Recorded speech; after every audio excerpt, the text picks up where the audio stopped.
Breaking news.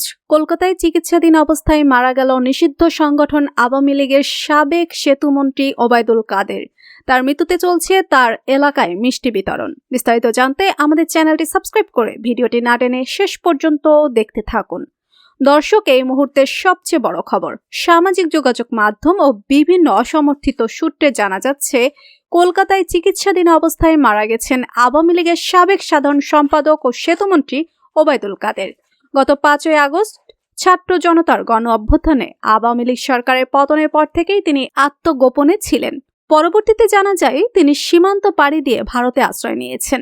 আজ তার এই মৃত্যুর খবর ছড়িয়ে পড়ার পর সারা দেশে, বিশেষ করে তার নির্বাচনী এলাকায় বইছে মিশ্র প্রতিক্রিয়া।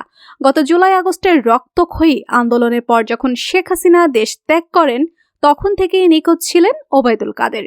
বিভিন্ন সময়ে খবর এসেছে তিনি ভারতের কোনো এক নিরাপদ আশ্রয় বা হাসপাতালে চিকিৎসাধীন। দীর্ঘ সময় হার্টের সমস্যায় ভোগায় নেতা কলকাতায় শেষ নিঃশ্বাস ত্যাগ করেছেন বলে দাবি করা হচ্ছে। যদিও এই বিষয়ে এখনো কোনো আনুষ্ঠানিক বিবৃতি ভারত সরকার বা তার পরিবারের পক্ষ থেকে আসেনি, তবে খবরটি এখন talk of the town.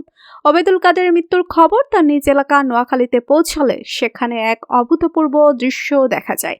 July আন্দোলনে ছাত্র হত্যার নির্দেশদাতা হিসেবে অভিযুক্ত এই নেতার মৃত্যু সংবাদে স্থানীয়দের অনেকেই মিষ্টি বিতরণ করতে দেখা গেছে।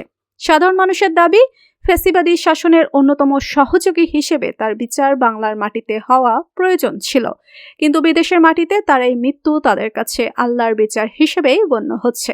সাধারণ মানুষ বলছেন, যিনি একসময় বলতেন খেলা হবে, আজ নিয়তি তার সাথেই বড় খেলাটি খেলে দিল।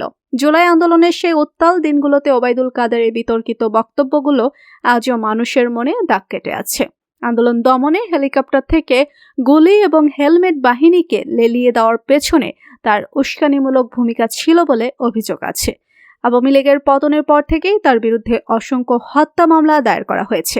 তবে বিচারের সম্মুখীন হওয়ার আগেই তার দেশ ত্যাগ এবং এই মৃত্যুর সংবাদ রাজনীতিতে একটি বড় অধ্যায়ের সমাপ্তি বলে মনে করা হচ্ছে। আপনার কি মনে হয়? ওবায়দুল কাদেরের এই পরিণতি নিয়ে আপনার মতামত আমাদের কমেন্ট বক্সে জানান। ভিডিওটি ভালো লাগলে লাইক দিন এবং সর্বশেষ খবরের জন্য আমাদের চ্যানেলটি সাবস্ক্রাইব করে রাখুন। ধন্যবাদ।